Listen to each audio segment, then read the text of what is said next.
जय श्री राधे। आप सभी का हमारे इस YouTube चैनल पर स्वागत है।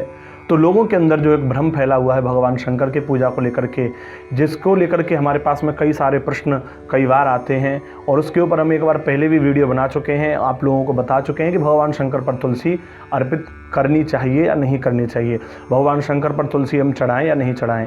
तो उसे लेकर के कई सारे अन्य प्रश्न भी लोगों के हमारे पास में आ रहे हैं। तो आपके उन सभी प्रश्नों को लेकर के मैं पुनः इस वीडियो के माध्यम से आ रहा हूं। आप सभी लोग इस वीडियो को ज़्यादा से ज़्यादा शेयर करें और हमारे इस YouTube चैनल को सब्सक्राइब जरूर करिएगा ताकि यह सही जानकारी लोगों को प्राप्त हो सके। क्योंकि लोग कहते हैं कि उन्होंने कहा है कि शिव जी पर तुलसी नहीं चढ़ानी चाहिए, उस वीडियो में ये कहा जा रहा है, उस वीडियो में मना कर रहे हैं। तो मैं आज आपको स्पष्ट रूप से बता देना चाहता हूँ, मैं आपको अपने मन से कुछ नहीं बताता हूँ। ना ही आप मेरा विश्वास करें और ना ही आप किसी अन्य का विश्वास करें। ज़रूरी नहीं कि वो बहुत प्रसिद्ध हैं या उनके बहुत सारे लाखों करोड़ों फॉलोअर्स और सब्सक्राइबर हैं तो वो सही हों या फिर मैं सही हूँ। कोई भी सही नहीं है। आपको अगर विश्वास करना है तो अपने धर्म ग्रंथ शास्त्र पुराणों का विश्वास करिए और वो शास्त्र का प्रमाण जो आपको दिया जाता है उस पर विश्वास करिए। क्योंकि बिना शास्त्र के प्रमाण के अगर आपको कोई भी बात बताई जा रही है तो ज़रूरी नहीं है कि वो सही ही हो। जो लोग ये कहते हैं कि भगवान शंकर पर तुलसी नहीं चढ़ाई जाती है, जो लोग ये भ्रम जाल जो लोगों में फैला रहे हैं कि भगवान शिव पर तुलसी नहीं चढ़ाते हैं, तुलसी चढ़ाना वर्जित है, उन लोगों के पास में कोई भी स्पष्ट प्रमाण ऐसा नहीं है, एक भी श्लोक वो लोग नहीं बता सकते हैं जहाँ पर ये लिखा हुआ हो कि भगवान शंकर पर तुलसी नहीं चढ़ाई जाती है। क्योंकि वो लोग केवल और केवल भ्रम के जाल को फैलाने में लगे हुए हैं। तो जो हमने आपको बताया है या जो मैं आज आपको बताने जा रहा हूँ वो सब केवल शास्त्र के प्रमाण के आधार पर है। पुराण का नाम लेकर के मैंने आपको पहली वीडियो में भी प्रमाण दिया है कि किस पुराण में कहाँ पर यह लिखा हुआ है और उसी अनुसार मैं आज आपको फिर पुनः बताने वाला हूँ कि भगवान शंकर पर तुलसी ना चढ़ाने का प्रमाण अभी तक मुझे कहीं पर नहीं मिला है और भगवान शंकर पर तुलसी चढ़ाने के प्रमाण कई बार मैंने आपको दिए हैं, कई पुराणों में वो मिले हुए हैं। तो भगवान शंकर पर तुलसी चढ़ानी चाहिए, चढ़ाई जा सकती है, कोई निषेध नहीं है। ब्रह्म पुराण में स्पष्ट इसका वर्णन दिया गया है। लिंगम अभ्यर्चितम दृष्ट्वा प्रथमाम केशवस्य च तुलसी पत्र निकैर्मुच्यते ब्रह्म हत्या। यानी कि अगर आप भगवान शिवलिंग और भगवान श्री कृष्ण का तुलसी से पूजित दर्शन भी कर लेते हो तो आपके ब्रह्म हत्या जैसा पाप दूर हो जाता है। ब्रह्म हत्या पाप यानी कि घोर पापों में सबसे ऊंचा पाप जो कहा जाता है वो ब्रह्म हत्या का पाप होता है। और अगर आप ऐसे में भगवान शिवलिंग पर और भगवान श्री कृष्ण के ऊपर तुलसी से पूजित हुए उनका दर्शन कर लेते हो, केवल चढ़ी हुई तुलसी उनको ऊपर देख लेते हो ना, तो आपके समस्त पाप दूर हो जाते हैं। ऐसे में फिर तुलसी शिव पर चढ़ाना वर्जित कहाँ हो सकता है। कई सारे प्रमाण हम आपको अपने पहले वीडियो में दे चुके हैं। अगर आपने अभी तक वो वीडियो नहीं देखा है तो आप आई बटन में जाकर के वो वीडियो देख सकते हो। कई पुराणों के धर्म ग्रंथों के प्रमाण के सहित मैंने आपको वहां पर बताया हुआ है। तो जितने भी ये जो भ्रम फैले हुए हैं, जो लोग ये कहते हैं कि शिवलिंग पर तुलसी नहीं चढ़ानी चाहिए, मेरा उनसे यही निवेदन है कि कृपया कहीं से प्रमाण ला करके आप दीजिए। किसी शिव पुराण का कोई प्रमाण दीजिए, लिंग पुराण का कोई प्रमाण दीजिए या आप ब्रह्म पुराण का किसी भी पुराण का प्रमाण ला करके श्लोक सहित श्लोक संख्या बता दीजिए।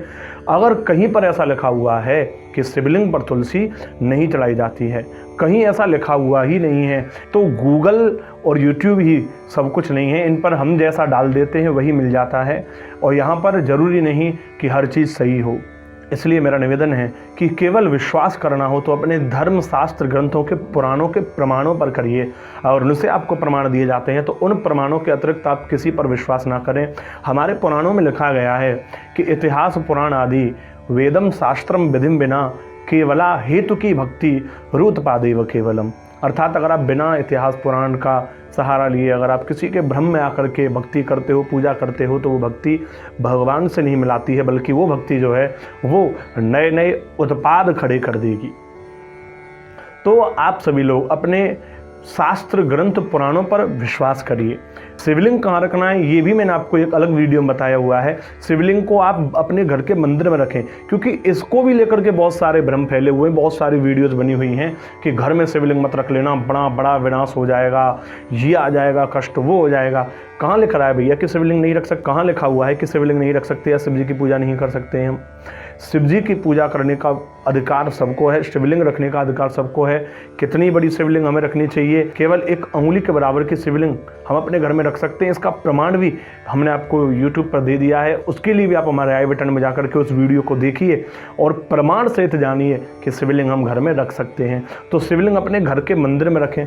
कहाँ रखोगे? शिवलिंग अपने घर के मंदिर में रखिए, शिव जी की पूजा करिए, आराधना करिए, अर्चना करिए। कोई कुछ नहीं होने वाला, कोई कुछ बिगड़ने वाला नहीं है। तो एक और प्रश्न हमारे पास में इसी संबंध को लेकर के आया हुआ है, जिसमें पूछा गया है कि क्या शिव जी के जो भक्त हैं, शिव जी के उपासक हैं, वो अपने गले में तुलसी की माला धारण कर सकते हैं या नहीं कर सकते हैं? तो जो शिव भक्त हैं, शैव हैं, वो भी जरूर तुलसी की माला धारण करें, क्योंकि तुलसी की माला धारण करने से समस्त पापों का नाश होता है। तुलसी गले में जरूर होनी चाहिए। आप शिव जी के भक्त हों या भगवान विष्णु के भक्त हों, भगवान शंकर स्वयं को वैष्णव बताते हैं, भगवान विष्णु का भक्त बताते हैं, और वैष्णवों की सबसे प्रिय है तुलसी। तो इसलिए भगवान शंकर के भक्त भी अपने गले में तुलसी धारण कर सकते हैं। निश्चित ही कोई दोष या कोई भी निषेध नहीं है। और अगर आपके मन में और भी अन्य सारे कोई प्रश्न हो तो आप हमारे कमेंट बॉक्स में लिख सकते हैं। हम आपको पुनः आपके प्रश्नों का जवाब लेकर के अगली वीडियो में आपसे मिलेंगे। तब तक के लिए जय श्री राधे। अगर आप हमारे चैनल पर पहली बार आए हैं तो आप हमारा ये चैनल सब्सक्राइब करके बेल आइकन दबाना ना भूलें। और अगर आपके भी मन में कोई शंका या आध्यात्मिक प्रश्न है तो अपने उस प्रश्न को आप हमारे कमेंट बॉक्स में जाकर के लिखें, ताकि हम आपके उस प्रश्न का निवारण अपनी आगामी वीडियो में आपको दे सकें। जय श्री राधे।